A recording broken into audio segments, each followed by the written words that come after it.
Hello! Have you been looking for a way to keep your kids engaged aside from turning on the television and allowing them watch their cartoons and their shows?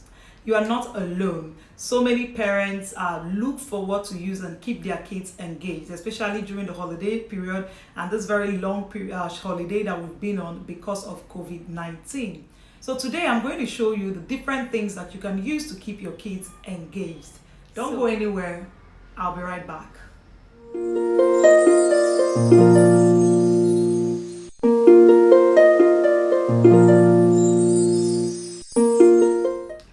Hello, welcome to Dex's Corner. My name is Adeze. I am a pharmacist, a wife, and a mother.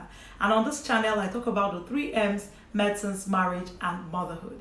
This is a brief introduction for those who are joining me for the very first time on my channel. Thank you so much for clicking the link and joining me today on this video. So I'm a mom of 3, and my eldest is 11 plus and my youngest is 7 plus. And over the years, I have always struggled with how else to keep these kids engaged. Like I said, it's easier to just turn on the television and allow them watch their cartoons because they can be so engrossed in them. And you can have your time to do all the things that you want to do. But that temptation, we shouldn't yield to that temptation every time, because there are other ways that we can keep children engaged, other entertaining and educative ways that you can keep kids entertained. So if you follow me on social media, or if you've been watching my videos, you will know that my kids are avid readers. I started introducing them to reading books very early on, and right now they read a lot, and that is one way that I also engage them. So it's quite interesting, entertaining, and also educative at the same time. What I want to talk about today is, I'm sure you've seen this, games. Games are entertaining, interesting, and educative ways to keep kids engaged. Yes, they can also be engrossed in games if you get them a variety, because children have very short attention spans, even adults, and doing one thing over and over again can get boring, and of course it is mundane. So the key is to make sure that you have a variety of games that kids can play when at home, and then also you can apportion times for different activities. Like this long pandemic period, we had to do a timetable: movie night, time to read school books, time to read other books, time to do other fun, interesting things like crafts, arts and crafts, and cooking and baking, and games. So we had a kind of timetable. We tried to follow it as much as possible. Over to the games. The regular games that most people play at home are cards. We have words, the Nigerian words. These other cards. They have the jokers, and there are so many games to play with these 2 cards. The issue now is that you have card games on the computer and on the phones, and I am not a big fan of kids playing with computers and tablets and phones every time. I'm not a big fan of it. I prefer these games. I feel that they foster interaction between 2 people, because online you're playing with someone else who you can't even see, who you can't really interact with.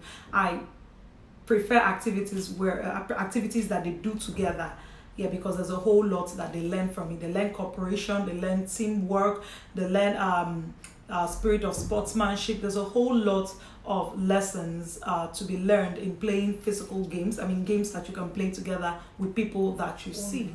We also have Ludo. That's a very Nigerian game too. Ludo is another interesting game that we play at home. Snakes and ladders, very interesting game too.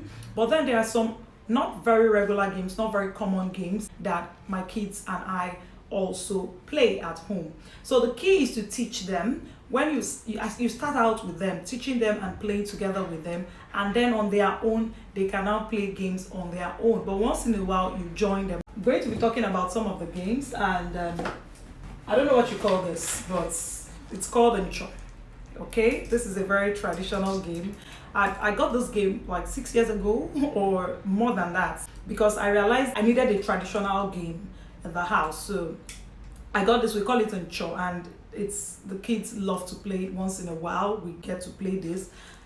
It's a very interesting game. Yes, I've come to see. Then chess. Oh my. You see, chess. When I got our first chess board, it felt like it was I thought maybe it was too advanced for them. Chess is one game that teaches critical thinking and strategy and planning, and it is a very technical game.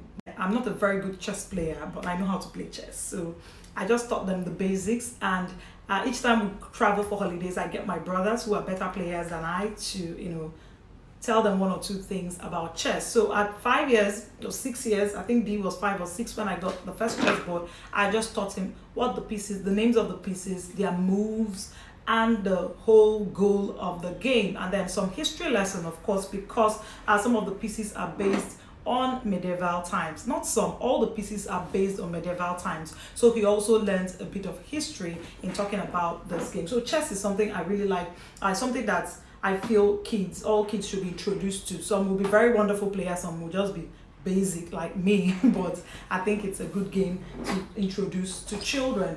So I have another very interesting one, charades. Charades is a very interesting game.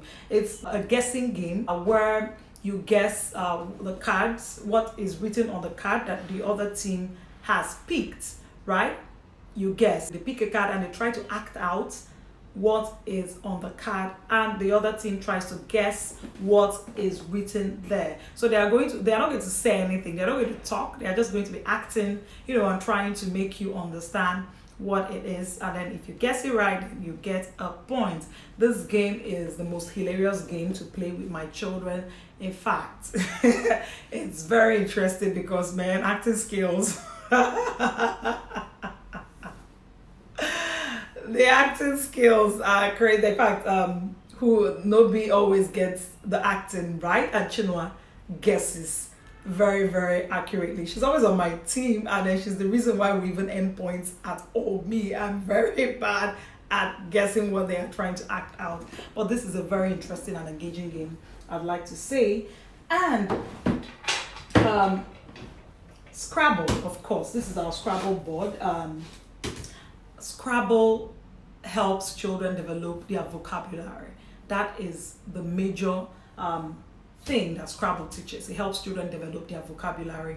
I love Scrabble. I love words, of course, and then I love Scrabble. I always win. Everybody, my husband, my children, I always win. Yes, I'm the champion in our house, but maybe online. I won't even come close. Now, this game is called Connect 4. In fact, ours is broken, so it's shaking, and there's something missing. It's like a standing draught game. I hope you can see this. It's like a standing draught game. That's basically what it is. Let me see whether I can show you. It has red and yellow pieces, right? And the goal of the game is to form a line of 4 without being interrupted by the other party. This is a very interesting game, very nice game. I think they start playing this game at 4+, and it's something that helps to develop critical thinking skills. Very important. Now, this other game, dominoes. There are lots of games that you can play with dominoes. We've been trying to learn how to play this game, and it's been quite interesting and hilarious and educative. So there are several games, but there are 2 that we're actually really trying out right now. And when we master it, we're going to show you a game of dominoes. So we also do traditional games like, I don't know, what's that thing called? Is it hopscotch? But we call it swell. Swell, that's what I grew up, calling it. And Oga, right, I don't know the English name for Oga, but Oga, a one. So we also do that at home, and it's very interesting. So this is one way to keep your kids engaged. Teach them how to play very basic games, and you will find that you can get 1 hour in a day where they are engrossed in playing their games. So if you don't have games at home, do well to start buying games for kids and for you too, because all the games here, adults to play them. Okay, there's one other one I left out. It's called Battleship. We do that with a piece of paper. In fact, actually, I just knew the name of this game sometime this year. I didn't know the name before because we called it a different name growing up. My brothers and I, we call it SBJTAG. After, that's the acronym for the different what was that? Different weapons that are used in the game. S for submarine, B for bomber, J for jet, T for tank, A for aircraft, and G for gun. So we call it SBH tag.